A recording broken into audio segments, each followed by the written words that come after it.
Cruzando as Conversas. Oferecimento Galeazzi Sul. Há 40 anos, a evolução dos metais. Associação dos Oficiais da Brigada Militar e do Corpo de Bombeiros. Defendendo quem protege você.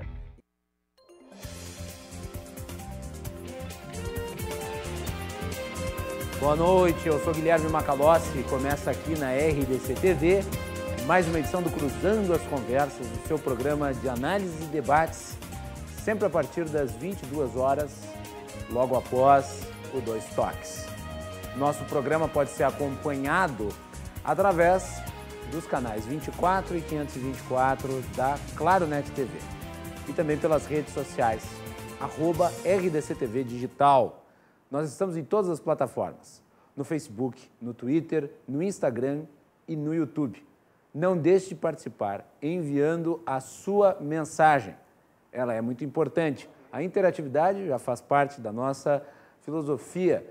Então, participe. Não deixe de mandar o seu comentário aqui para o nosso programa através do live stream que já está no ar. O Cruzando as Conversas é um oferecimento da Associação dos Oficiais da Brigada Militar e do Corpo de Bombeiros, defendendo quem protege você. E Galeazzi Sul, há 40 anos, a evolução dos metais. Eu vou começar o programa fazendo um breve comentário sobre a decisão do Dias Toffoli relativa ao Porta dos Fundos. Desde o primeiro momento em que foi concedida a liminar para a retirada do conteúdo produzido pela produtora, eu fiquei pensando como no Brasil ainda o direito à livre expressão é relativo e como, de repente, alguém pode, de acordo com a sua possibilidade de ação, determinar que propriedade intelectual que foi produzida de forma privada seja tirada de circulação. Felizmente não prosperou a liminar, ela acabou caindo, como eu imaginei que acontecesse. É mais uma daquelas aberrações jurídicas que nós estamos acostumados, em virtude de certo provincianismo que infelizmente ainda abunda em nosso país. Vocês devem lembrar das oportunidades em que o WhatsApp foi retirado do ar também, uma ridicularia, um juiz lá de não sei onde, de repente, através do seu poder decisório, prejudica milhões de brasileiros. Da mesma forma que um juiz, um magistrado, determina, prejudicando assinantes, prejudicando pessoas que voluntariamente assistem um programa e que pagam por isso. Pois bem, nós estamos no limiar de uma era em que as decisões judiciais, infelizmente, vão se sobrepondo aos princípios basilares de uma sociedade. E olha, eu não sou fã do Porta dos Fundos, muito pelo contrário. Eu reputo, inclusive, aos autores, aos responsáveis pela produtora, uma incapacidade cognitiva extraordinária.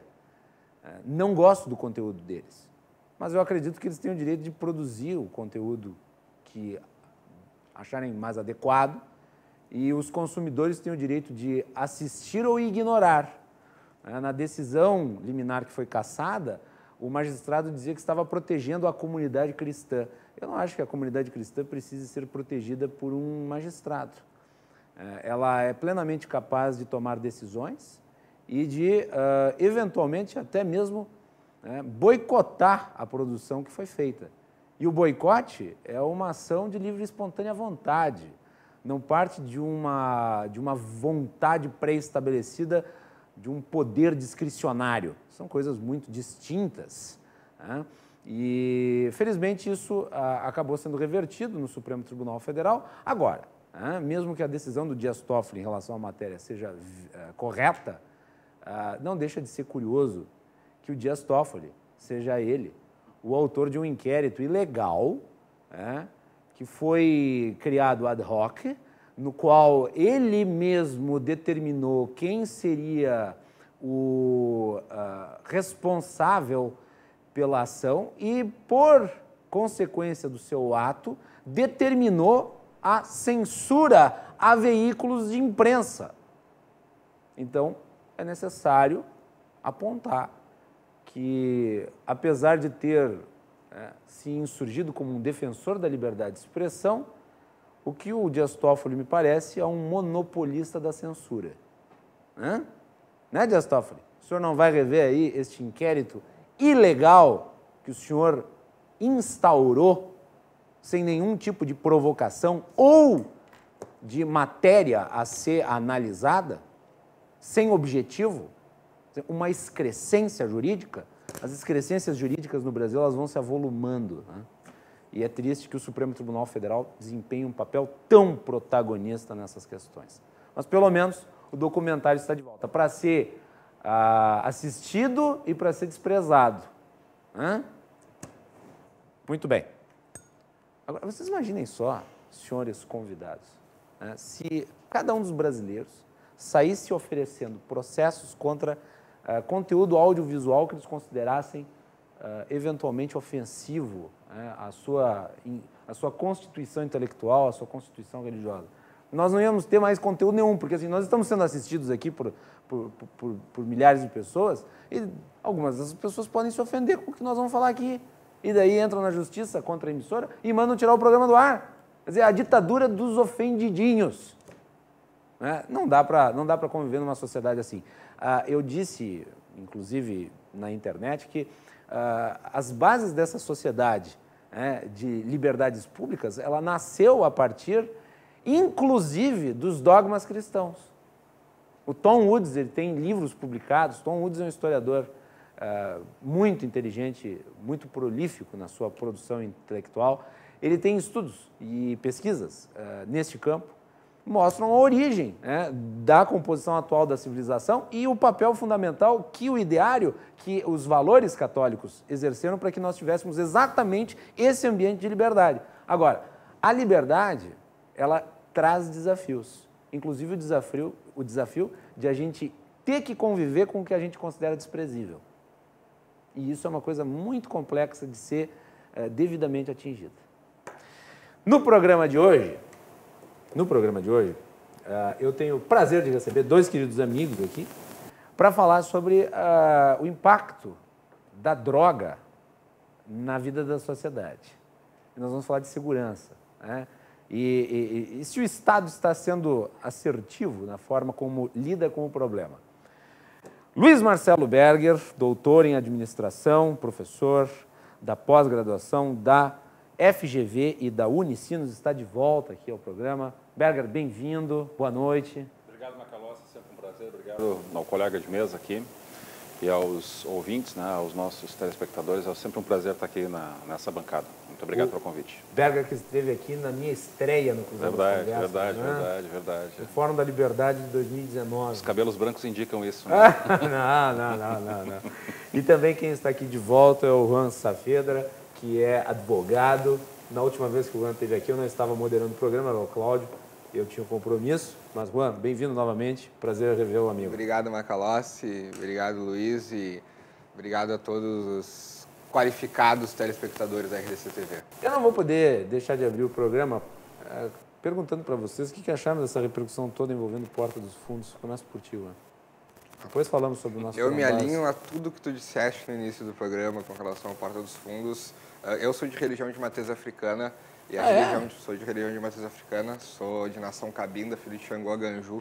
Olha só. E a religião de matriz africana, historicamente, também inclusive, tem um programa, tem um canal de televisão que dedica parte da sua programação para falar coisas absurdas das religiões de matriz africana. Então, o caminho é a liberdade de expressão. A gente tem sempre aquela discussão, se a liberdade de expressão ela é uma liberdade sem limites, se ela deveria ser uma liberdade sem limites. E a gente tem vivido aí no Brasil, historicamente, nos últimos tempos, como tu disseste também, a ditadura dos ofendidinhos. Então, a decisão do Toffoli foi absurda e espero que ela seja revista em breve. Então, logo, a própria sociedade tem se mobilizado, tem falado contrária a essa decisão. Eu assisti o documentário do Porta dos Fundos, assisti aos Sério que não tem muita graça também, né? Eu também não achei nada demais. E as pessoas que não gostaram e se sentiram ofendidas com o Porta dos Fundos têm a opção de não assinar mais a Netflix e não assistir e pronto. Ou desliga a TV. Com certeza. É isso aí. Viva a liberdade. Viva a liberdade. Perger, tua avaliação desse caso? Não, eu sigo completamente o voto da relatoria nesse Poxa vida. não, Unanimidade. Porque eu entendo o seguinte, né? Até ontem eu estava comentando com um querido colega sobre esse assunto. É um assunto bastante explosivo, né? É um assunto sensível, explosivo. E eu consigo entender a perspectiva das pessoas que se sentem atacadas por isso, que a gente, no limite, a gente pode até entender que ali existe um vilipêndio, né? A gente pode até entender isso. Claro, né? sim, claro. Mas e até um vilipêndio assim da crença religiosa das pessoas, né? E eu acho que a questão toda ela está sendo resolvida, ela está sendo interpretada no lugar errado, né? Porque e essa é a minha posição pessoal, ou seja, quando ela chega no limite da lei, é porque ela já cristalizou em outras dimensões anteriores que são mais importantes. Por exemplo, eu posso não gostar das práticas de uma determinada religião. Então, se eu tenho minhas travas morais, né, se eu tenho as minhas formas de relacionar com as outras pessoas, eu vou, de uma maneira ou de outra, me abster de fazer qualquer comentário, né? Não vou fazer chacota, não vou fazer nenhuma lorota, não vou tentar parar com determinada prática, porque eu acho que aquilo ali está correto. Mas isso é uma questão de formação das pessoas. E essa destruição moral ela tem sido feita no Brasil nos últimos 20 anos, né? Onde você está fazendo o seguinte, você está excluindo a dimensão humana das pessoas e criando tribos. E todas as tribos estão umas contra as outras, né? E o que acontece quando você tem um conflito generalizado? Você só vai resolver esses conflitos generalizados na justiça. Ou seja, é a última porta, né? Eu, pessoalmente, acho o conteúdo do Porta dos Fundos uma porcaria, vamos usar um termo tecnicamente correto, né? Eu também. Eu não gosto, eu acho muito ruim, eu acho de péssima qualidade, eu acho que eles já foram melhores, né? Eu já assisti sketches deles lá no início, em outras oportunidades. Eles tinham uma fina ironia que me lembrava muito os melhores momentos, por exemplo, do Seinfeld, que é um sitcom norte-americano maravilhoso dos anos 80, final dos anos 80, 90, 90 praticamente, né? Então, quando chega nesse nível, você já extrapolou a questão fundamental, que é a questão da liberdade, do respeito à liberdade dos outros, uma vez que ele não atinge a tua esfera individual, né? Então, concordo inteiramente com essa história, ou seja, a melhor posição para as pessoas que discordam disso é o boicote, né? Mas jamais, em hipótese nenhuma, você vai proibir. E, infelizmente, eu acho que um dos piores lugares para se discutir isso é justamente no judiciário. Eu acho que o judiciário não tem infelizmente, né, você tem juízes com matizes ideológicos e crenças que são, às vezes, radicalmente incompatíveis com o convívio de divergentes opiniões, e aí desborda numa situação dessas, né? Eu acho que o argumento aquele do juiz de primeiro grau, né, que deferiu a liminar, que concedeu a proibição, é patético, para não dizer outra coisa, é uma coisa ridícula. E aqui está uma pessoa que acha que o programa que foi realizado, ele é realmente muito ruim, ele é agressivo, ele é insolente, mas eles têm o direito de fazer. E se a pessoa não gosta, vai lá e boicota. Imagina só se na época em que o Monty Python fazia sucesso, meu Deus do céu, esse tipo de ação fosse impetrada na Inglaterra, nós não teríamos alguns dos melhores filmes de comédia da história. O Monty Python, para mim, é o paradigma disso aí, sabe? É o paradigma. Claro, não, pelo amor de Deus, Deus me livre de comparar Porta dos Fundos com o Monty Python. Mas é que o Monty Python tinha uma postura assim de vamos falar de tudo e de todos. Mas Macalossi é uma régua. Você está entendendo? Você pega a régua mais elevada e a partir daquilo ali você vai trazendo as outras, né? Você está entendendo? Jamais vai se comparar com aquela ironia fina do humor inglês maravilhoso, que eles inclusive faziam ironias, né? Até se os telespectadores não viram, até se recomenda que vejam A Vida de Brian. A Vida de Brian, ela trata de um tema bíblico, mas nem se aproxima dessa agressividade, dessa agressão gratuita, e eu diria até insolente, que o Porta dos Fundos fez contra a crença das pessoas.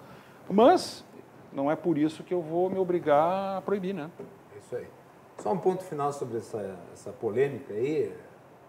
Como diria o Voltaire, né? O segredo de aborrecer é dizer tudo, né?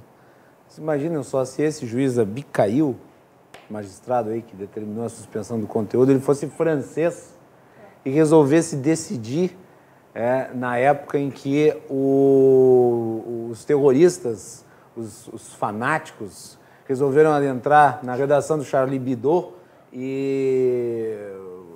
Lembram disso, né? Eles entraram na redação do Charlie Hebdo e passaram fogo em todo mundo, mataram todo mundo. Se a decisão fosse tomada na França, sabe o que ele diria?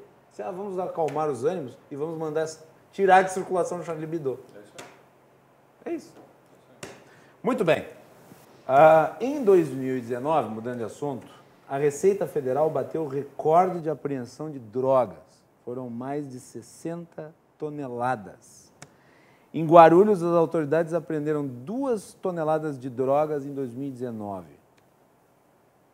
Dos 315 presos ali, 148 brasileiros. Em 2019, a Receita Federal, que fiscaliza o comércio exterior, bateu o recorde de apreensões em todo o país. Os auditores impediram que quase 64 toneladas de drogas saíssem do Brasil. Desse total, 57 toneladas eram de cocaína, que é a droga mais consumida no mundo. De 2018 para 2019, o crescimento das apreensões foi de quase 82%. 5 anos atrás, em 2015, a Receita Federal apreendeu apenas 2,5 toneladas de cocaína. Mas, como é sabido, é pelo mar que os traficantes tentam mandar as suas maiores remessas. Só no Porto de Santos, em São Paulo, a Receita apreendeu 27 toneladas de cocaína em 2019. Tinha droga até no meio da carga de café. No fundo falso de container e até dentro de uma retroescavadeira. Senhores, está aí então, né?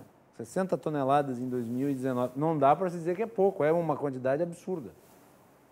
Como é que vocês têm visto o trabalho aí de combate ao tráfico de droga?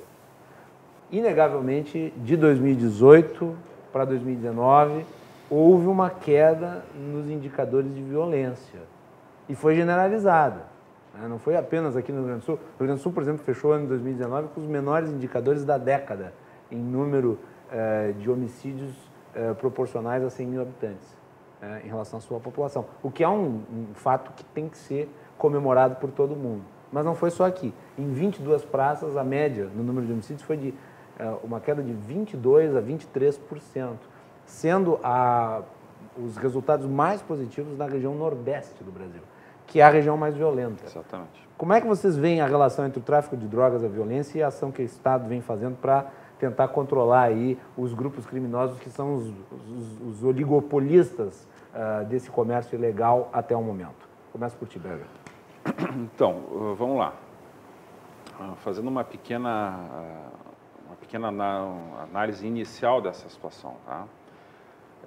Você não consegue abordar o assunto droga se você esquecer da principal variável concernente às drogas, que se chama o mercado.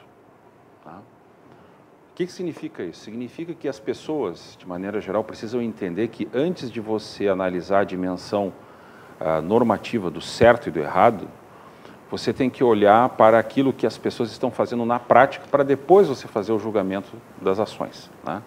Se está certo ou está errado.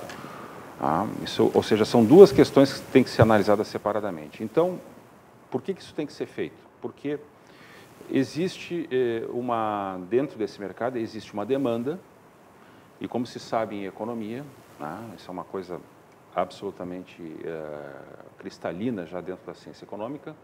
Se você tem uma demanda de um produto forte, em qualquer circunstância, você vai ter alguém que vai oferecer aquele produto para suprir aquela demanda. Isso é uma regra de ouro, isso é um axioma praticamente. Tá? Ou seja, em qualquer sociedade, em qualquer grupo de habitantes, de população, se você encontrar pessoas que estão dispostas a pagar um preço por um determinado produto, você vai encontrar pessoas que vão querer fornecer aquele produto. Tá? Esse é o primeiro ponto. Então, esse é o chamado ponto de partida do debate. Tá? Okay. Ou seja, não existe como você separar a demanda, a oferta e demanda das outras discussões. Então, a primeira constatação que um gestor de políticas públicas precisa entender, lúcido, né? E eu reputo que o atual ministro, o ministro Sérgio Moro, é uma das pessoas mais preparadas que eu já conheci na minha vida para enfrentar essa situação. Ele sabe que existe essa situação fática, que é a situação da oferta e da demanda. Tá? Então, o que está acontecendo? A gente vai ampliar isso ao longo do nosso debate aqui, né? Existe o fato concreto é de que existem muitas pessoas que estão dispostas efetivamente a consumir este produto. Tá? Então, no momento que você está dizendo que existem pessoas que estão dispostas a consumir esse produto, você está dizendo também que elas estão dispostas a pagar um preço por aquele produto. E eu não estou falando ainda da questão da dimensão moral da discussão, ou seja, eu não estou discutindo se aquilo faz bem ou faz mal, simplesmente eu analiso a questão da pessoa... Que está acontecendo. Que está acontecendo. Né? O que ocorre dentro do mercado? Né? Um mercado como a gente conhece, um mercado, independentemente de você ter governos, isso é uma constatação bastante importante, porque... A lei de oferta e demanda, né, ela não se submete, por exemplo, a tipos de governo. Você vai ter oferta e demanda em democracias, você vai ter oferta e demanda em ditaduras, você vai ter oferta e demanda em monarquias, você vai ter oferta e demanda em todos os regimes onde você tem sociedades onde as pessoas fazem trocas, tá, de alguma forma, que é isso que acontece, tá, mediante preço, mediante pagamento. Tá? Então, você tem muita gente que está disposta a pagar, e a gente não entra nessa circunstância se está certo ou errado, nesse primeiro momento. E no momento em que você tem essa demanda enorme, tá? E você tem poucos agentes, poucos grupos que podem fornecer esse produto, bom, você já tem uma das primeiras características de preço, da variação de preço. Ou seja, você tem muita gente querendo e pouca gente oferecendo. Logo, o preço sobe. Isso é regra básica de microeconomia, tá? Regra básica. Né? E isso se reproduz em todas as sociedades. Quando a gente está falando de drogas, a gente está falando também do mesmo processo, do mesmo procedimento. Por quê? Porque você tem pessoas, e não são poucas pessoas, você tem um comércio, você tem muita gente no mundo inteiro que quer consumir drogas. Ah? Muito bem.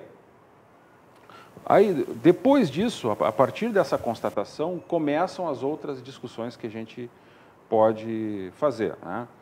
Quais são os problemas que isso incorre, né? Quais são as alternativas que podem ser analisadas frente a uma situação concreta e por que você tem que, de alguma forma, né, tentar combater esse tipo de situação, esse tipo de comércio. Por quê? Porque, na verdade, não é apenas, e essa é uma questão importante do ponto de vista agora de um conceito bastante conhecido dentro da ciência econômica, que se chama externalidade. Tá? O grande problema das drogas no mundo inteiro, Macalossi e o prezado colega, tá? E aos telespectadores, é quando você... ao utilizar e ao praticar determinado ato, você acaba gerando consequências para terceiros que não tem nada a ver com aquela jogada. Então, tudo que você faz dentro de uma sociedade tem que contemplar essa discussão. Então, você tem um conjunto de restrições, né? E essas restrições advêm do seguinte, a minha esfera privada, né, que a gente depois pode ampliar, né? A minha esfera privada, ela está limitada a partir do momento em que as coisas que eu faço, elas não geram consequências negativas, né, especialmente negativas, para terceiros que não têm nada a ver com aquela situação. Né?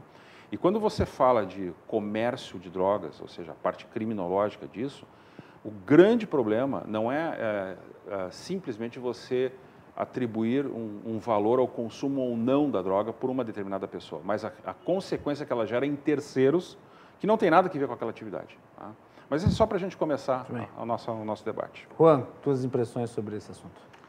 Bom, o ministro Sérgio Moro está cumprindo o papel dele de ministro da Justiça e a Polícia Federal, a Receita Federal estão fazendo seu papel de fiscalização dos aeroportos, que inclusive melhorou bastante.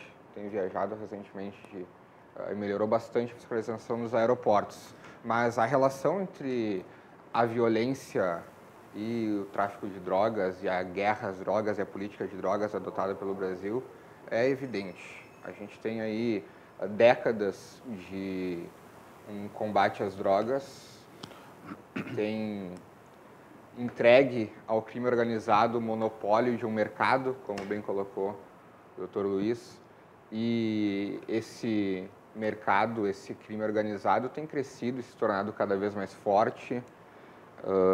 A gente tem também aliada a esse comércio ilegal novas tecnologias que têm facilitado, inclusive, o comércio ilegal de entorpecentes. Hoje, há pouco tempo atrás, não menos de 10, 15 anos, as pessoas precisavam se deslocar das suas casas e até as famosas bocas de fumo para irem lá e comprarem as drogas que queriam fazer uso. Hoje elas não precisam mais se deslocar. Hoje tem o Uber da maconha, o Uber da cocaína? Hoje tem WhatsApp, hoje tem Telegram, hoje tem diversos meios. Então, a gente também não pode acreditar que a concentração do tráfico de drogas está nas regiões que costumavam ficar, não, porque não está mais. Então, e a gente vai avançar, eu tenho certeza, nesse debate, de qual é a efetividade da guerra às drogas dentro da sociedade, de quais as consequências que ela tem trazido para a sociedade, o que tem gerado para toda a sociedade, qual o custo dessa guerra às drogas, porque uma guerra tem custos, não é? Uma guerra é necessário investimento em equipamento, em inteligência, em pessoal. Então, uma guerra também tem custos. Encerro por aqui, por enquanto. Eu vou te perguntar já, mantenho a palavra contigo. Esse resultado visto em 2019, na sua avaliação, então é como se estivesse enxugando gelo? Com certeza. Com certeza. A guerra às drogas é uma guerra que nunca será vencida, porque enquanto houver oferta, haverá demanda. E tu achas que nada pode ser feito em relação a esse problema que tu apontas? Quer dizer, apesar de você tentar reprimir a demanda, a oferta, a demanda continua no mesmo patamar. A demanda vai continuar existindo. E aí, Berger, como é que faz para lidar com a questão da demanda? Porque pode restringir a oferta, mas a demanda continua. Vamos crescente. A questão que tem que ser analisada a partir dessa percepção de oferta e demanda, que é o mercado, ele existe, independentemente de se querer ou não. Você agora tem o segundo problema que você tem que analisar, que são as externalidades. Então, o que são as externalidades? São as consequências do mercado de drogas.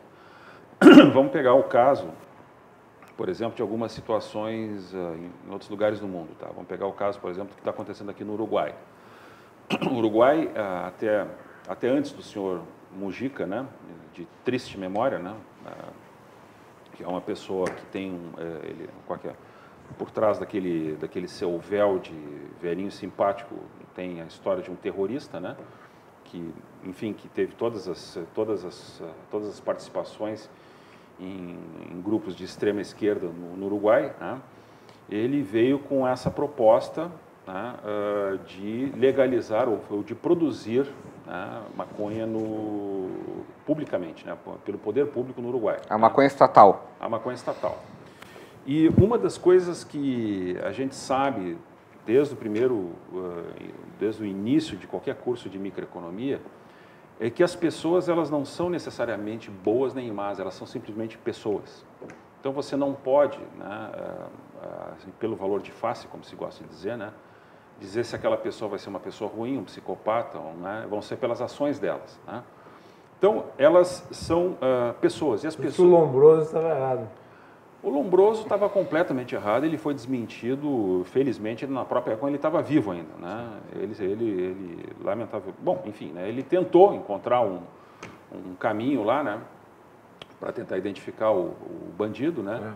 Mas na medida em que, até só para fazer um pequeno parênteses, na medida que a tese dele não se sustentava, ele tentava fazer correções de rumo no trabalho dele. Cada vez mais ele restringia, até o ponto que ele perdeu relevância acadêmica e científica, né? Mas isso até é um bom debate do ponto de vista metodológico, né? Voltando, então. Então, o ponto nevrálgico da história é que Neste caso, por exemplo, para a gente analisar o que aconteceu no Uruguai, a pretexto de você tentar evitar e diminuir determinados conflitos, né, o senhor Mujica veio com uma ideia teratológica de produzir, né, o Estado produzir a maconha no próprio território, né, controlado pelo Exército, né. Surpreendentemente, né, para quem não conhece a teoria, para quem não conhece a literatura, os crimes no Uruguai explodiram. Ou seja, hoje você tem uma disparada absurda nos crimes no Uruguai por conta de fenômenos que era previsível que fossem acontecer. Porque, na verdade, o senhor Mujica e as pessoas que pensaram nessa ideia absurda, né, eles achavam que no momento que você produz, né, e tem um valor fixo e você começa a distribuir para as pessoas de forma subsidiada, vamos dizer assim, né, um determinado produto, você vai reduzir a quantidade de crimes por conta daquele produto que está sendo oferecido pelo Estado. Não está sendo mais oferecido pelo agente delituoso, mas sim por um agente controlador institucional. Vamos lá. Qual foi o grande problema, Macalossi? Tem uma questão moral aí, né? Quer dizer, que é o Estado financiar os vícios alheios. Não é esse o problema. Eu também quero que o Estado financie a minha cervejinha. Mas nós não chegamos lá ainda. É ridículo. É ridículo, mas antes de chegar nessa questão do certo e do errado, vamos analisar de novo o comportamento das pessoas. Tá? O comportamento das pessoas, isso também é microeconomia 101, como se gosta de dizer em inglês, né? Essa microeconomia básica. As pessoas são movidas a incentivos. Se você tem grupos que produzem um determinado produto e elas veem o seu mercado reduzido e elas têm que competir com outros mercados por conta de preço, é óbvio, né, que se você colocar um outro competidor, você vai ter que disputar espaço com aquele competidor. Né? E o que aconteceu? Os outros produtores, a gente não está nem discutindo a questão da qualidade da droga, que é um outro problema, o problema de você saber o que você está consumindo, que esse é um dos grandes problemas do consumo de drogas, você não saber o que está acontecendo com o teu organismo e quais são as consequências daquilo que vai ser ingerido. Isso é um outro desastre que a gente pode falar depois. Tá? O problema é que, quando entrou essa produção maciça de maconha, o que aconteceu? Aqueles grupos criminosos que detinham uma facilidade enorme de produzir e de entregar o produto ilícito para a população, para os consumidores, eles viram agora um novo competidor. Então, agora eles tinham que competir pelo mercado. Então, você tem grupos, né, cartéis ou monopolistas, né, que estão disputando o mesmo mercado por conta de preço, porque ele diminuiu. Então, o que acontece quando você tem uma competição ferrenha, né, uma competição violenta, quando parte daqueles consumidores foi atraído para um outro fornecedor? Você vai disputar espaço naquele lugar específico. E aí começam as agressões, começa a violência, porque você está disputando espaço. Né? Porque todos eles estão movidos a incentivos. E a gente nunca pode esquecer que o produtor, né, o vendedor da droga, ele é, acima de tudo, um negociante. Né? Ou seja, o negócio dele é obter, ele não faz nenhuma avaliação moral das consequências daquilo que ele está fazendo. Ele simplesmente quer o lucro obtido a partir do comércio que ele está fazendo. Tá? No momento que ele vê que outro está tentando penetrar naquele mercado dele, o que ele vai fazer? Ele vai usar todas as armas que ele tem à disposição para recuperar aquele mercado. Inclusive armas mesmo. Mas, especificamente no caso da droga, ele vai utilizar isso. Ele vai utilizar. Não existe dúvida em relação a isso. Tá? Então, isso é uma maneira de você desmentir a questão do fornecimento aberto da droga como uma maneira de você reduzir a violência. Isso não vai acontecer. Isso não aconteceu no Uruguai, isso não aconteceu em outras praças, isso não aconteceu, por exemplo, na Holanda. A Holanda agora, e não vai acontecer no Brasil, porque nós temos os problemas de fronteiras, nós temos problemas de cercamento de locais, de monitoramento. Você tem várias variáveis que você tem que controlar ao mesmo tempo. Então, quando você analisa esse tipo de situação, o único erro que você não pode cometer é tentar simplificar a discussão. Porque você tem um conjunto imenso de variáveis que você tem que colocar na mesa para tentar resolver o problema. Bom, o caso do Uruguai foi o primeiro país, né, a legalizar as drogas no mundo. Não sei se foram todas? Ou foi só maconha? Só maconha.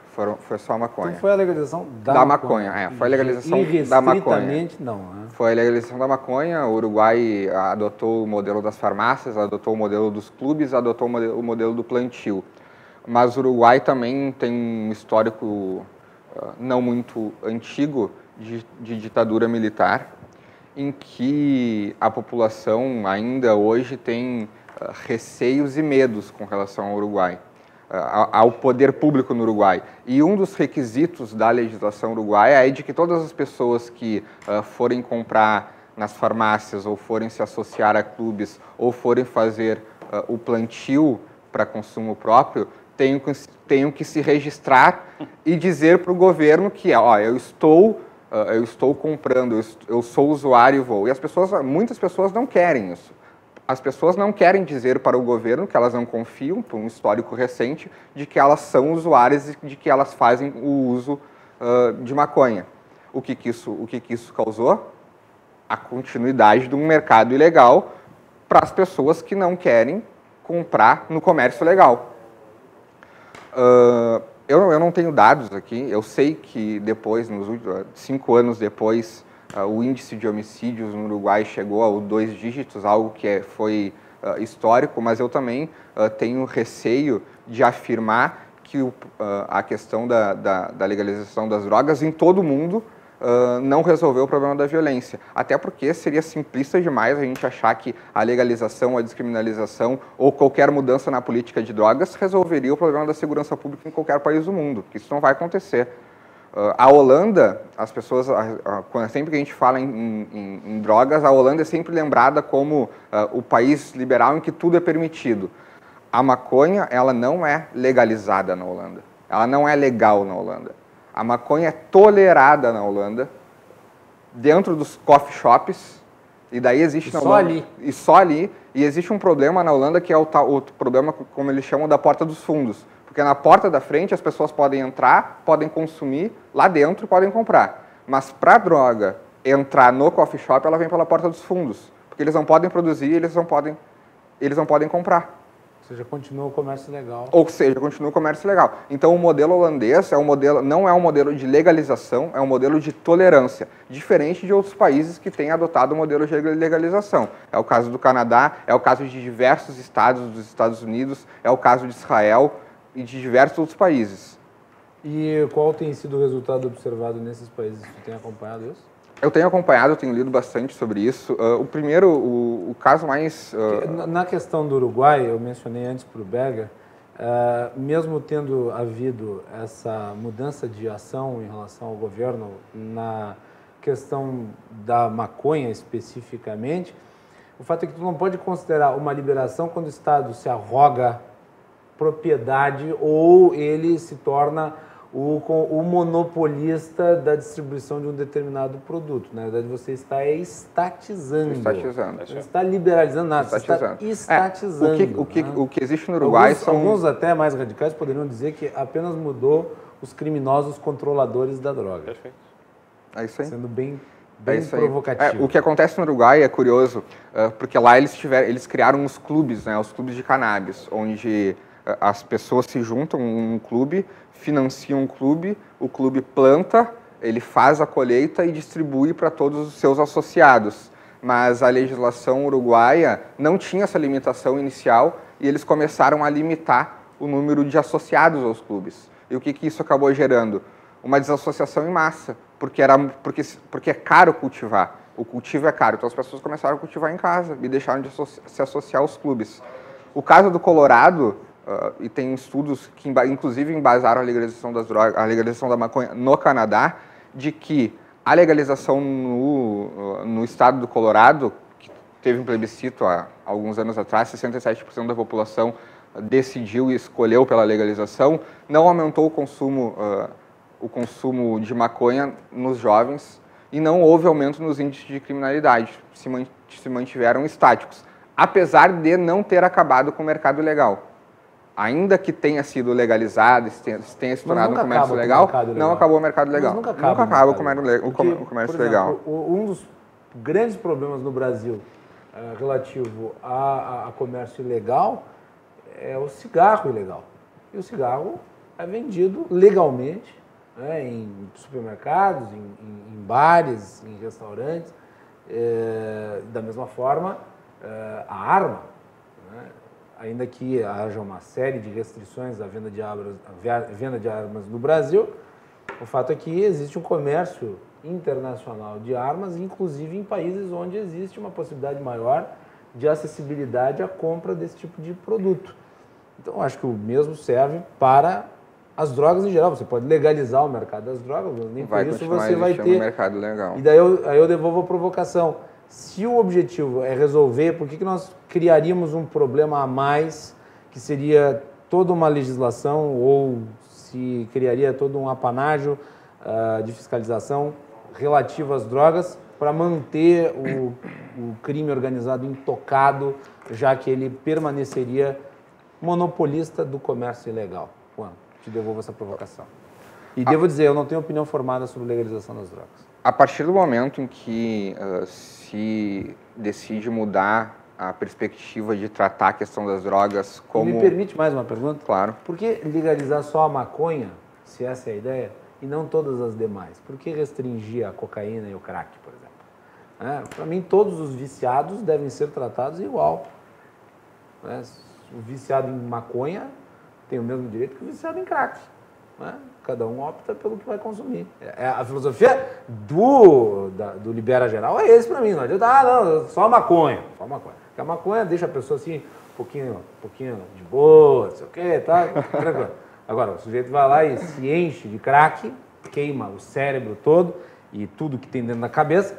Bom, ele também tem direito de consumir, partindo do pressuposto de que as pessoas são livres para fazer o que quiserem.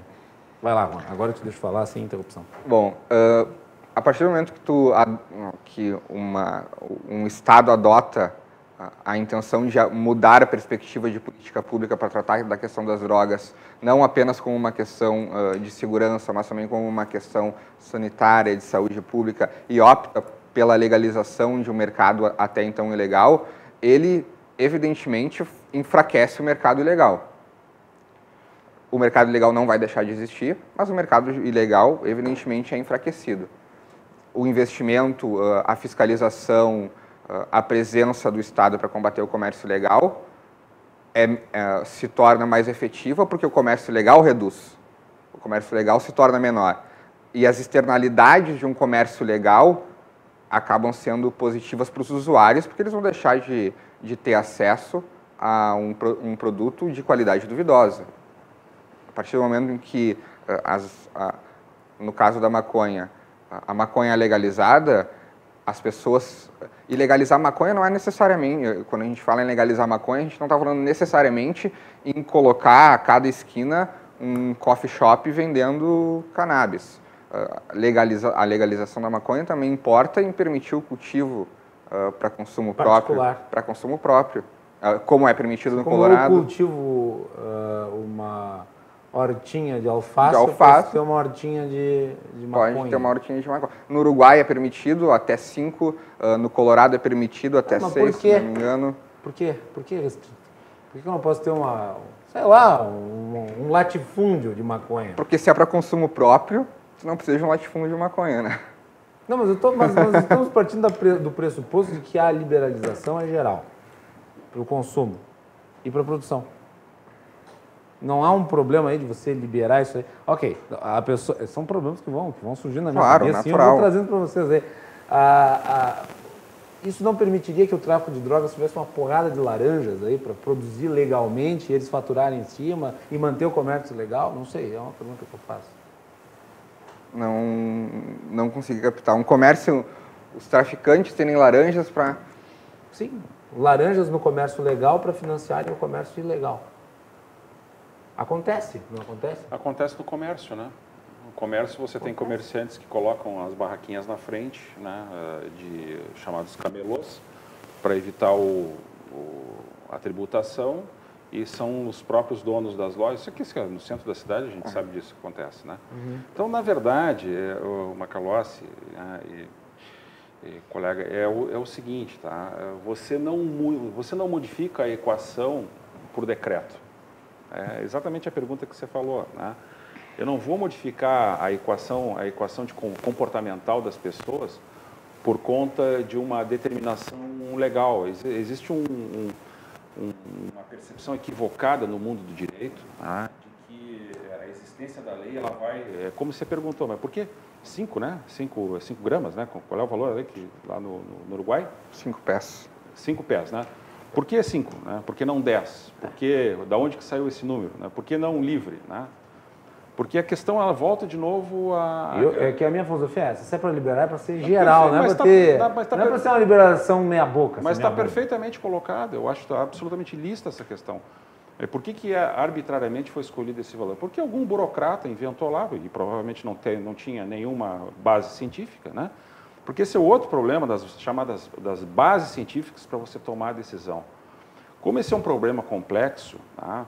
Você tem variáveis que são intervenientes simultaneamente na situação. E outras, elas invadem o contexto e acabam modificando aquele contexto. Tá? O caso da Holanda, que é um caso que a gente sempre traz à tona, porque é um caso antigo já. Desde a década de 70. Desde a década de 70, né? A liberação lá, a tolerância, conforme você bem colocou, ela começou nos anos 70. Você já tem séries históricas bastante elevadas, né? E você também tem problemas de saúde pública gravíssimos em Amsterdã, na cidade, gravíssimos, né? Por conta que já está, inclusive, acontecendo em outras cidades do mundo, né? Nós temos agora recrudescendo particularmente em 2 grandes cidades dos Estados Unidos, que é São Francisco e Los Angeles. Você tem setores da cidade hoje que estão praticamente tomados, né, por pessoas completamente drogadas. Tá? Eu estive lá em setembro e faço testemunho disso. É bastante assustador isso, tá? Por quê? Porque dá o mesmo tempo... É uma coisa assim, um ambiente de alucinados. Alucinados. E esse é o problema, e aí começa a segunda parte da nossa análise, tá? Porque quando você diz, não, eu aceito perfeitamente que uma pessoa possa consumir, mas eu não estou disposto a pagar pelo tratamento dela. Você está entendendo? É uma questão lícita que eu não posso ser compelido a fazer isso. E aí vem o problema da chamada externalidade. Ou seja, a pessoa é livre para fazer o que ela bem entende. Vamos supor que você tem um grupo de pessoas que decide, não, todo mundo aqui, que é, digamos assim, a utopia, né, do relacionamento social, do contrato social, todo mundo é livre para fazer, conforme você colocou, né, no limite, né, e consumir o que você bem entender. Se é permitido a maconha, por que não a cocaína? Por que não a heroína? Por que não todas as drogas, independentemente da sua violência, da sua agressividade? E é uma pergunta extremamente lícita e razoável de dizer, por que não todas elas? Porque daí vem a segunda questão. Tudo bem, e eu faço, quando eu vou para a sala de aula, eu sempre faço essa pergunta para as pessoas, para os alunos, né? Eu digo para eles, tudo bem, vocês vamos liberar para todo mundo. Agora, se o colega ali cair no chão, você está disposto a pagar pelo tratamento de saúde dele? Não. Aí começa o problema, você está entendendo? Porque os problemas de saúde, eles vão estourar onde? No sistema de saúde. Como já estouram hoje, né? A gente tem aí uma gama de pessoas que estão em benefício pelo INSS por conta dos problemas com álcool, câncer de pulmão sendo tratado no SUS. Perfeitamente. E a segunda questão, que eu acho que é ainda mais grave do que isso, é que no momento em que você libera de alguma forma, você acaba atingindo um outro público, uma outra população que não tem condição de decidir racionalmente sobre essa situação, que são as crianças. Porque você distribui, né, isso é um fato, que hoje é a população mais visada para o consumo de drogas. Mais visada são as crianças, porque você quer criar um vício e um consumo cativo. Né? Então, em todos os colégios você vai analisar, você tem o risco, e não só o risco, você tem a constatação de que existe uma atuação fortíssima, né, de determinados grupos empresariais de drogas que querem cativar, né, capturar aquele mercado. Então, você pode jogar essa responsabilidade nas crianças? Não, você não pode. Essa é a minha opinião. Então, você não tem, para resumir de uma certa forma, né, você não tem uma equação de fácil resolução. De nenhuma forma. Não existe como você dizer que a liberação vai resolver os problemas, assim como não existe uma forma, né, de você dizer que um aumento, né, da repressão ele vai resolver a outra parte do problema. Você vai chegar numa situação que também se diz que é um equilíbrio ótimo, um ponto de equilíbrio onde você vai tentar minimizar, e aí vem a variável mais importante, Macalossi, que é um custo social. Bem, vamos fazer um intervalo e nós voltamos na sequência. Eu vou voltar aqui para entrar dentro dessa temática que o Juan trouxe sobre o efeito de outros produtos que são consumidos legalmente e que têm impacto na sociedade. Talvez a bebida seja o mais candente, né? E ela muitas vezes comparada com a droga. Eu acho que nós temos que fazer esse paralelo também. Vamos falar sobre isso na volta.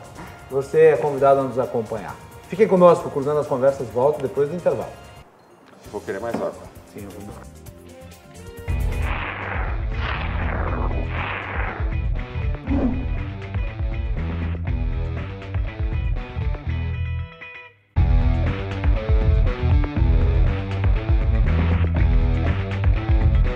Cruzando as Conversas. Oferecimento Galeazzi Sul. Há 40 anos, a evolução dos metais. Associação dos Oficiais da Brigada Militar e do Corpo de Bombeiros. Defendendo quem protege você. Conversas de volta na RDC TV. Você nos acompanha pelos canais 24 e 524 da NET e pelas redes sociais, @RDC TV Digital.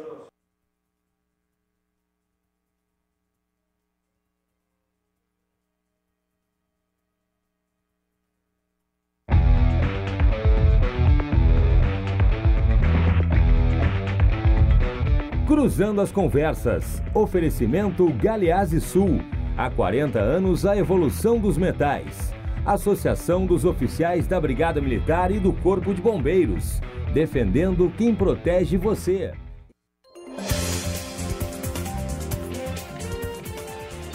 De volta aqui na RDC TV com Cruzando as Conversas.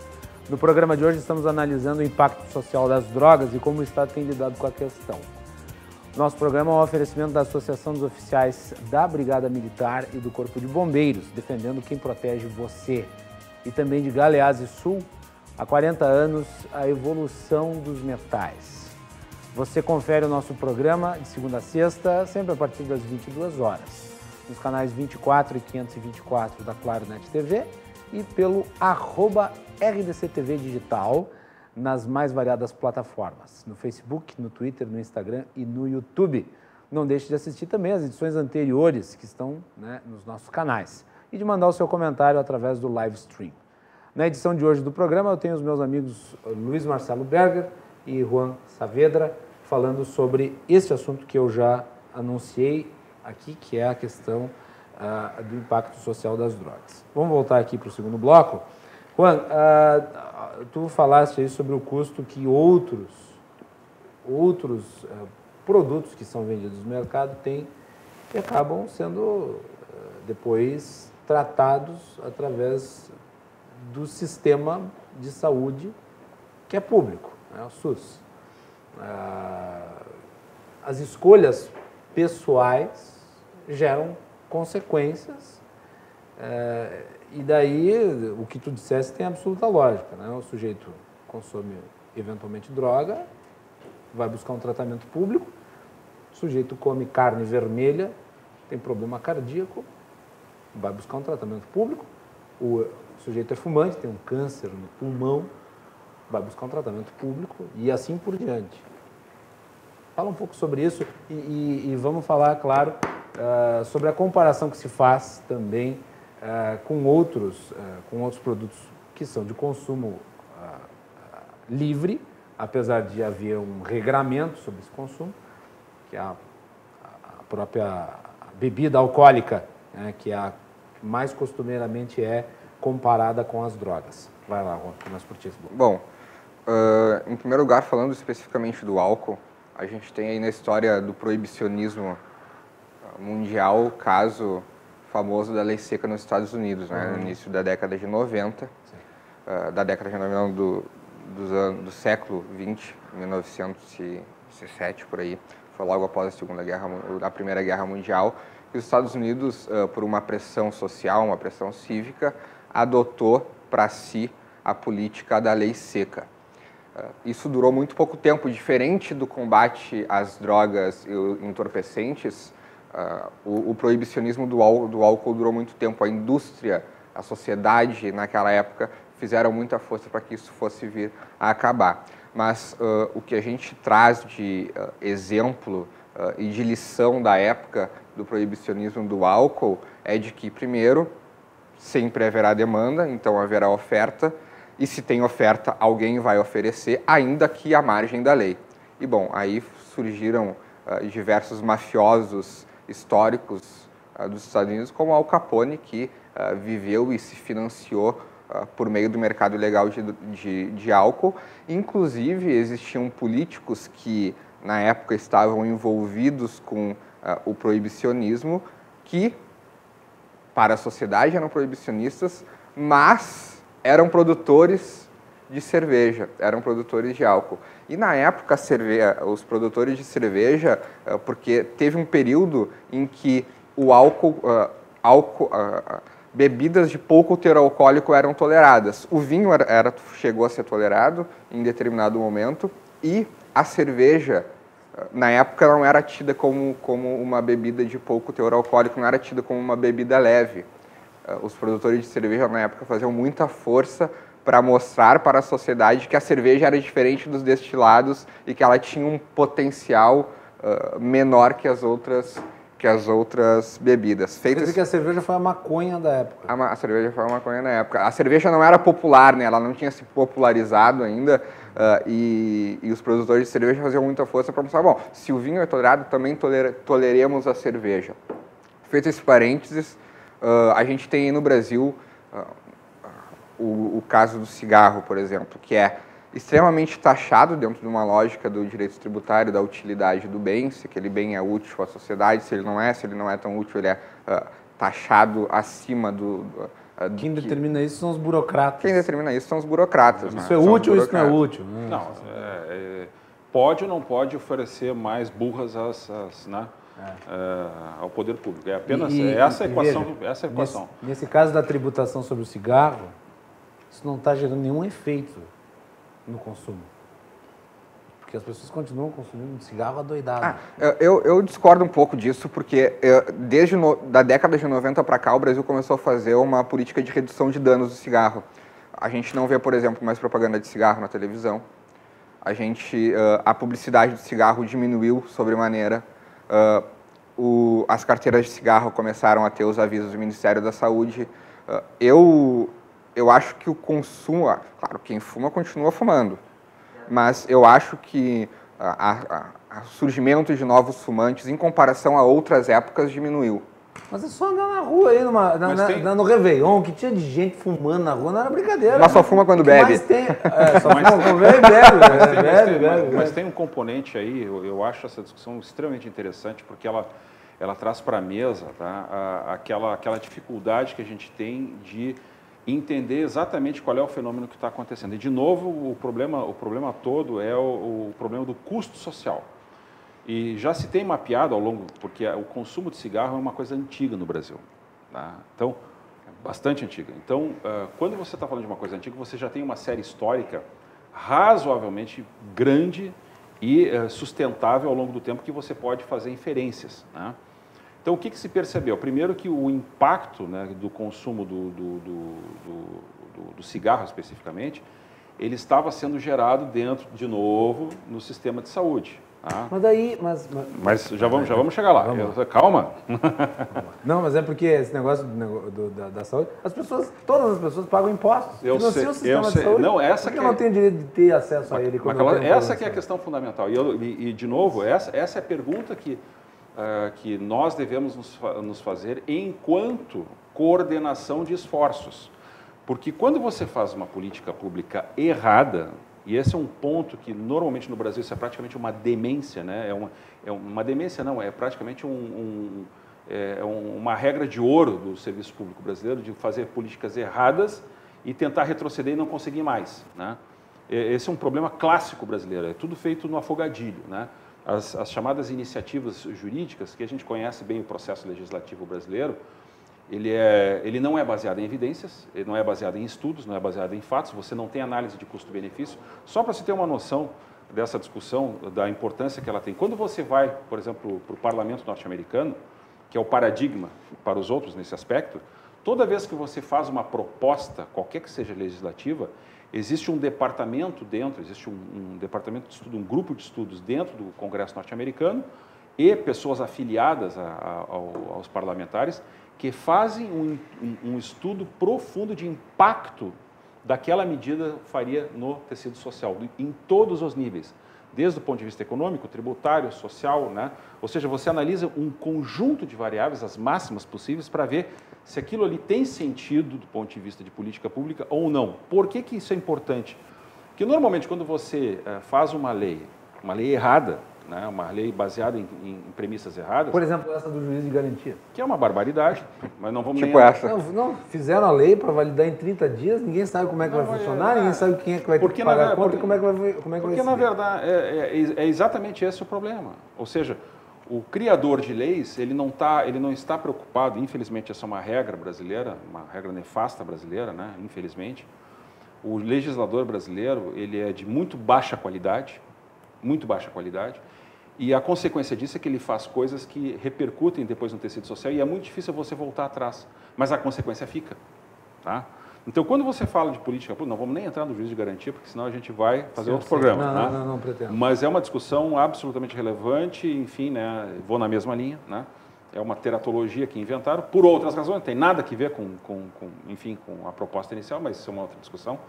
Quando você faz uma liberação generalizada, ou você toma uma medida de interferência no tecido social, muitas vezes é muito difícil, ou às vezes é impossível você retroceder.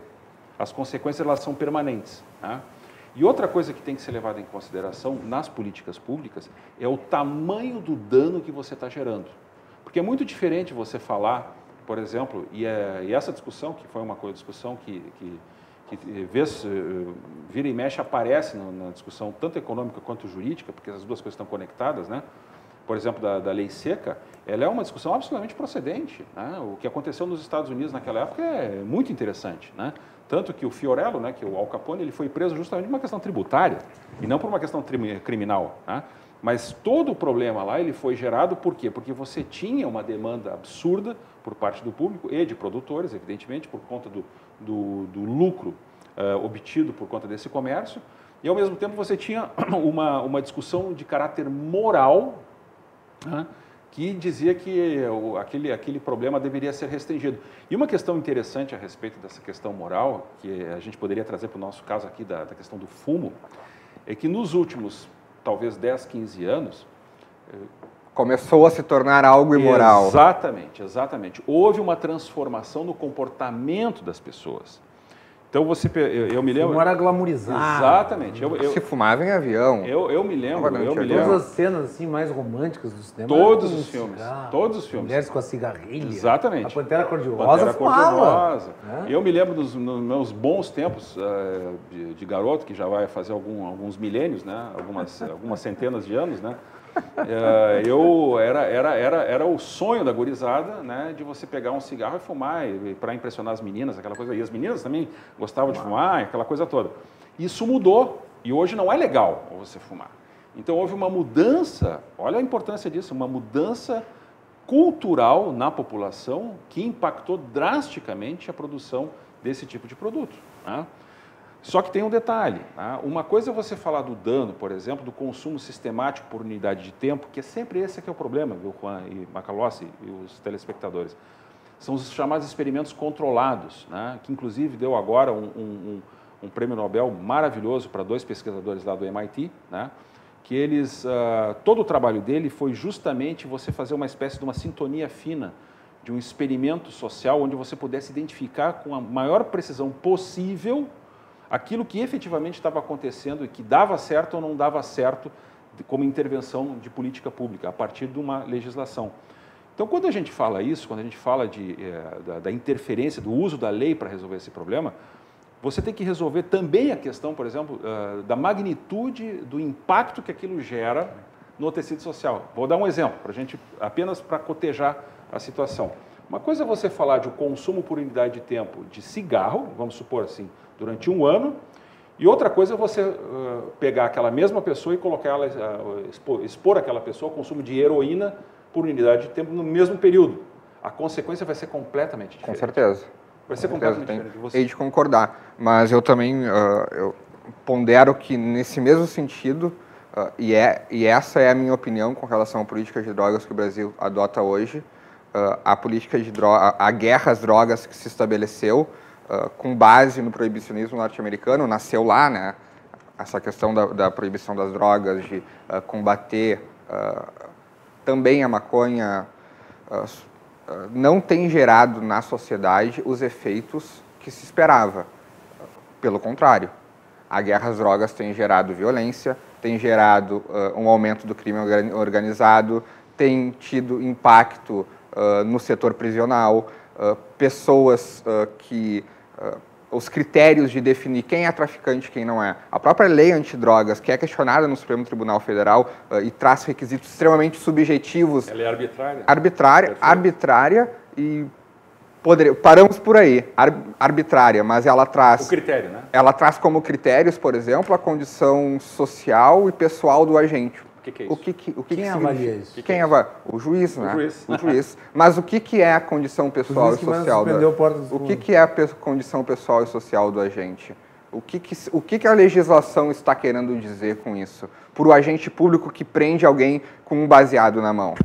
O que é a condição social e pessoal? É o local onde ele está? É onde ele está vestido? É o trabalho que ele tem? É a formação dele? É a cor dele? É a cor dele? É.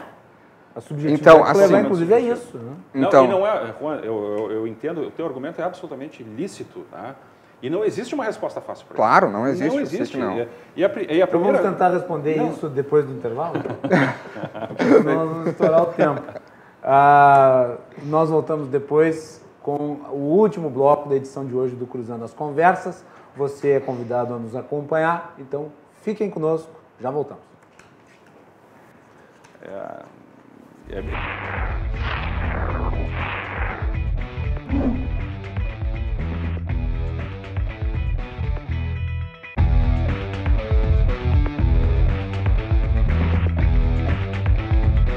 Cruzando as Conversas. Oferecimento Galeazzi Sul. Há 40 anos a evolução dos metais. Associação dos Oficiais da Brigada Militar e do Corpo de Bombeiros. Defendendo quem protege você. Muito bem, último bloco do Cruzando as Conversas. Estou aqui com o Luiz Marcelo Berger e o Juan Saavedra, falando sobre o impacto social das drogas e como o Estado tem lidado com essa questão.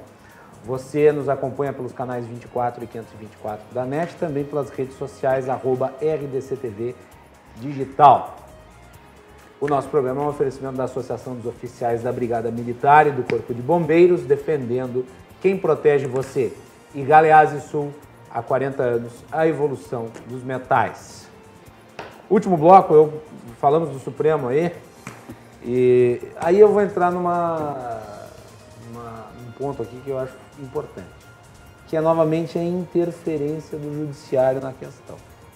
Nós podemos ser contra, podemos ser a favor, podemos argumentar sobre qual que é a melhor política, mas isso é papel, na minha avaliação, do Legislativo.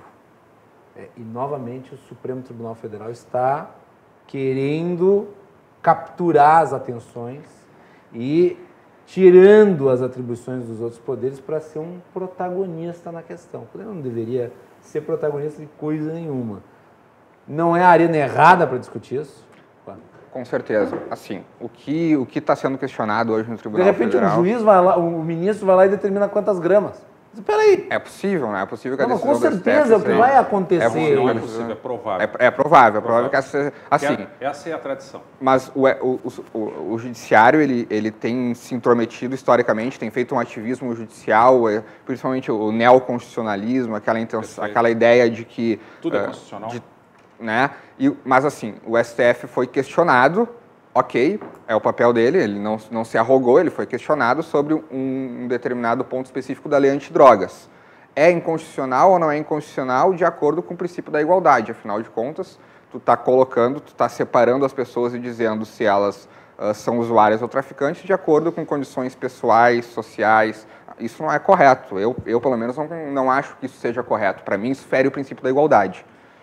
Isso fere o princípio da igualdade. Então, o STF tem a obrigação de dizer, não, esse ponto da lei antidrogas é inconstitucional.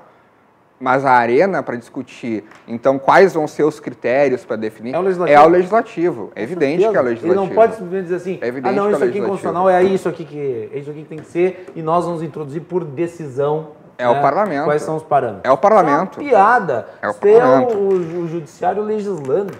É o parlamento. O que eu vejo na linha do que o Juan está comentando... Tá, e assim vai ser em relação à questão do aborto. Todas elas. Quer dizer, o aborto... E outra coisa, o legislativo, nós podemos concordar ou discordar da conduta do legislativo, mas o legislativo consegue entender a sociedade com muito mais facilidade do que os outros poderes. O legislativo sabe o que a sociedade pensa a respeito das questões. O problema, Macalossi, e aí o Juan provavelmente vai nessa mesma linha, o que você tem hoje, já abstraindo um pouco a discussão da própria droga, que vai desaguar lá no Supremo, inevitavelmente, né? E a gente já praticamente pode antecipar a decisão deles, que vai ser ruim, né? Vai ser tarifária, porque essa é a tradição do Supremo. E a gente não pode esquecer que nós temos um Supremo ruim, né? Essa versão atual do Supremo é provavelmente a pior versão, a pior composição da história do Supremo Tribunal Federal, mas assim, por larga margem. Nós temos pessoas lá que não deveriam estar no Supremo Tribunal Federal, mas estão lá, né, por conta de um processo político. E a consequência disso, né, é que você saiu da esfera jurídica, né, que é aquela que deveria balizar, baseado naquilo que o legislativo, né, está querendo tratar, porque esse é o processo, né? E você entra na esfera das crenças políticas pessoais e você atrai para a discussão crenças políticas pessoais dentro dos votos, o que é uma barbaridade. E é o que está acontecendo hoje no judiciário de maneira geral. O Juan bem lembrou aqui que hoje você tem o chamado neoconstitucionalismo, que é uma verdadeira barbaridade, que hoje atrai praticamente todos, desde o primeiro grau até os tribunais, chegando no STJ e chegando no Supremo, para fazer ilações, né, a respeito de conexões possíveis com a Constituição, quando não existe isso. E você esquece o próprio texto da lei, o que eles fazem? Que é uma barbaridade. O que eles fazem? Eles utilizam a aplicação dos princípios. Sim, né? Tem princípio para qualquer coisa. Exato. E os princípios, o que são os princípios? São coisas assim meio como nuvens, né? Estão no ar. Um desses que eu até gosto bastante de fazer referência, né, que hoje praticamente tudo de alguma forma tem um reflexo do princípio da dignidade humana. Tudo. Né? Então, o princípio da dignidade humana vale até para contrato de aluguel. Né? Então, se você tem uma norma ali, uma norma escrita, né? E a gente poderia falar em outros momentos, em outra oportunidade, falar do que representa você mexer, você criar essa incerteza, essa barbaridade que é criada dentro do judiciário, para os agentes secundários, para as pessoas de maneira geral, porque você não tem estabilidade. A insegurança jurídica. A insegurança jurídica absurda, né? Que vai desaguar no Supremo. Não, e é importante dizer o seguinte, independente da posição que se tem aqui na mesa, como indivíduos em relação a essa matéria, o fato é que nós estamos numa democracia é um regime representativo, as pessoas votam, né, os parlamentares vão lá e através do poder que lhe é conferido... Só deixa eu fazer uma pequena referência, Macalossi, que eu acho que é importante, assim, só para pontuar isso, né, que foi lembrado.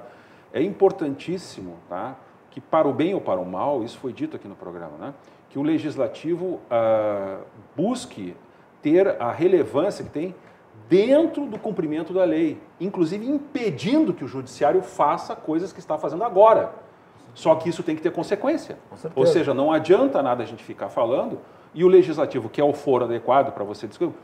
E essa é a questão importante. Vamos supor, para o bem e para o mal, e a gente está numa discussão que diz o seguinte, olha, foi feito um acordo, foi feita uma discussão e a lei é essa, ok, o processo é esse, ela é que está valendo. Não é o juiz que vai dizer que está errada.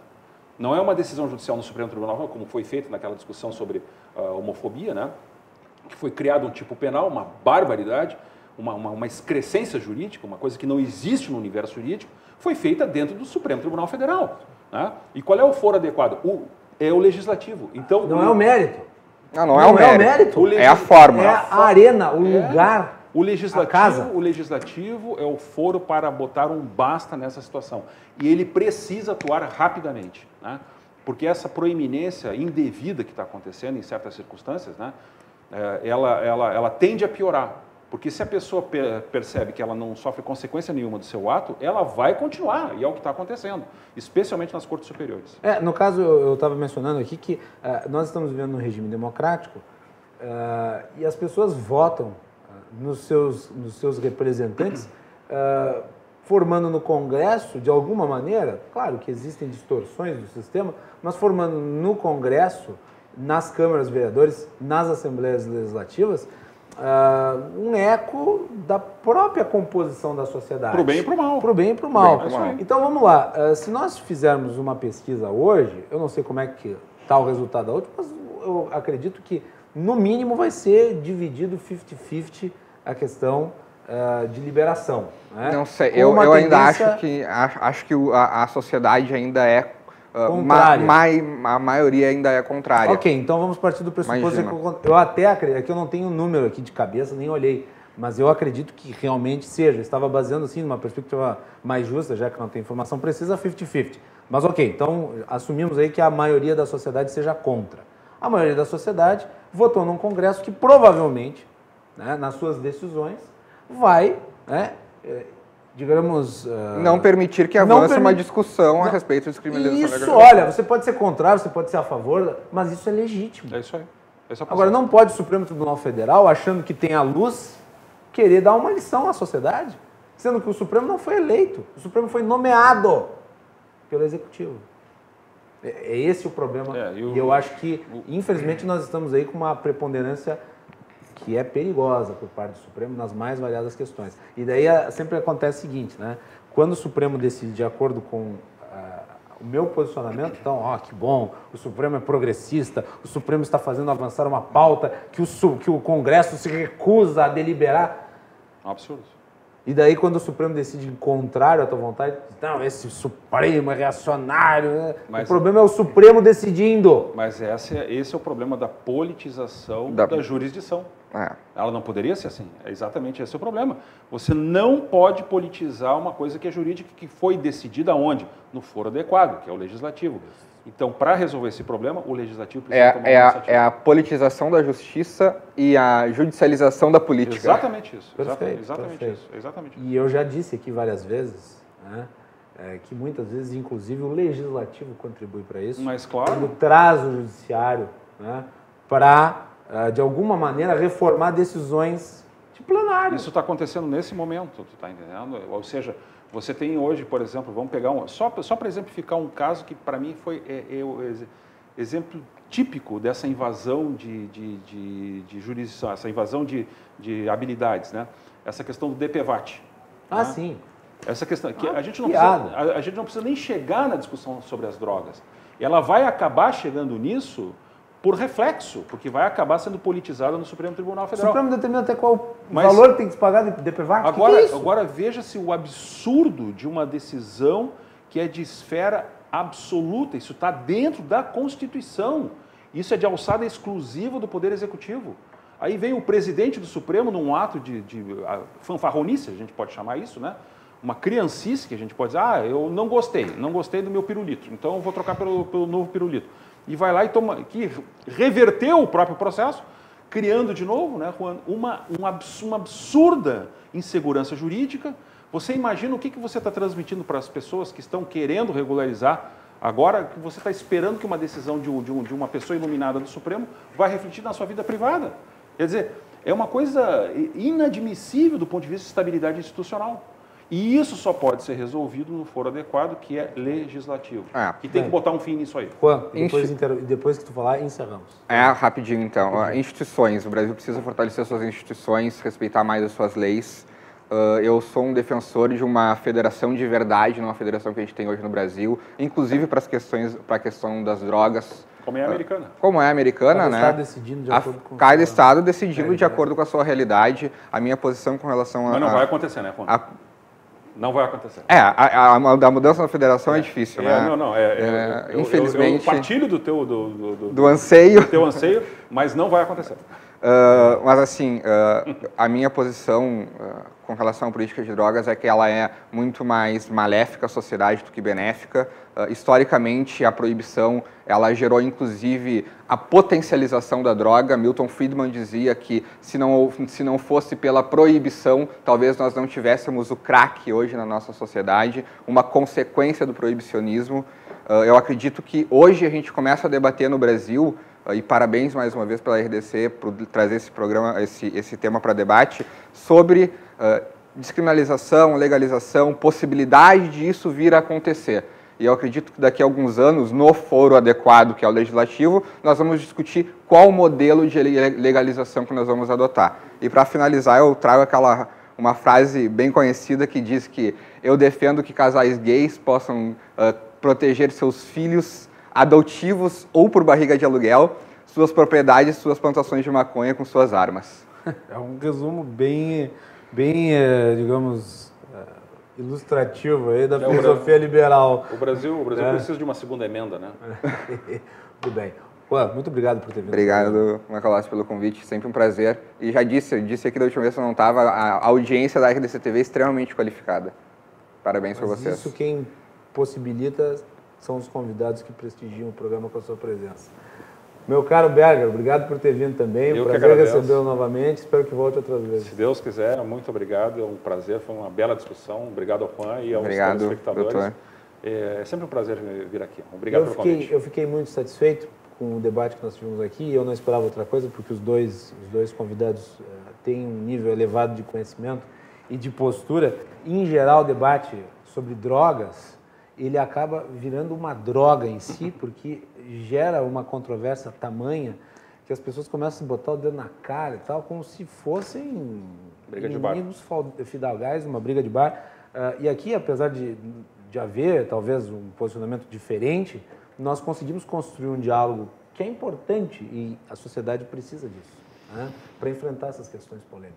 Então, eu acho que foi uma bela conversa e eu agradeço os dois por terem provido ao público. Obrigado. Obrigado pelo convite. Senhores, nós ficamos por aqui e nós voltamos na próxima segunda-feira. Na segunda-feira, nós vamos debater o pacote administrativo do governador Eduardo Leite, que está tramitando na Assembleia Legislativa e que deverá ser votado agora em janeiro, em fevereiro, aliás, quando a Assembleia... Não sei, vai ter, talvez, não sei, vai ter... Sessão extraordinária, provavelmente 27, 28, 29 e 30 de janeiro na Assembleia, a sessão extraordinária para votar a reforma. Então tá aí. Mas nós vamos discutir isso a fundo e você acompanha aqui no Cruzando. Uma boa noite, bom final de semana.